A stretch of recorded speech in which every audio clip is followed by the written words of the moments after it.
यह रही आपकी 2 मिनट की छोटी और सस्पेंस भरी कहानी। हिंदी में छुपकर मिलने वाली लड़की। छोटी कहानी। एक छोटे से कस्बे में आयशा नाम की लड़की रहती थी। उसके घर वाले काफी सख्त थे, खासतौर पर शाम के बाद बाहर जाना बिल्कुल मना था। लेकिन आयशा हर रोज एक ही समय पर चुपके से घर से निकल जाती थी और किसी को पता भी नहीं था। एक दिन उसकी माँ को शक हुआ।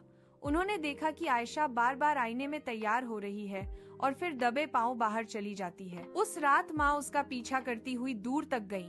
आयशा एक पुराने पार्क में पहुंची, जहां अंधेरा फैला हुआ था। वहां एक लड़की बेंच पर बैठी उसका इंतजार कर रही थी। नाम था ज़ारा।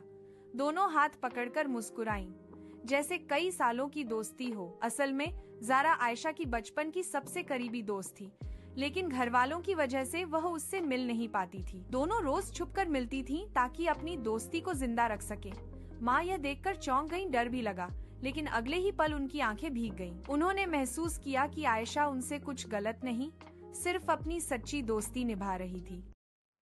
अगले दिन शाम को आयशा फिर उसी पार्क में पहुंची, लेकिन इस बार ज़ारा पहले से वहां नहीं थी। चारों ओर अंधेरा था, पेड़ हिल रहे थे और हवा में एक अजीब सी खामोशी। आयशा थोड़ी घबरा गई। तभी पीछे से किसी ने धीरे से उसका हाथ पकड़ा। वह पलटकर बोली, ज़ारा, तुमने मुझे डरा दिया। ज़ारा मुस्कुराकर बोली, आज मैं तुम्हें एक चीज दिखाने लाई हूँ। दोनों पार्क से बाहर निकलकर एक छोटे से पुराने कमरे तक पहुंची। कमरे में हल्की रोशनी थी। दीवार पर उनकी बचपन की एक धुंधली सी तस्वीर लगी थी। वही तस्वीर जो आयशा ने समझा था कि सालों पहले खो गई थी। आयशा की आंखें चमक उठीं। ये तुम्हारे पास कैसे? ज़ारा ने एक पल के लिए उसका हाथ अपने हाथों में लिया और धीमे से बोली, मैंने इसे इसलिए संभाल कर रखा क्योंकि तुम मेरी सिर्फ दोस्त नहीं, मेरे लिए बहुत ज्यादा हो। आयशा का दिल तेजी से धड़कने लगा।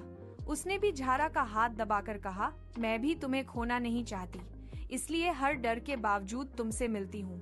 दोनों एक दूसरे के बिल्कुल करीब खड़ी थीं।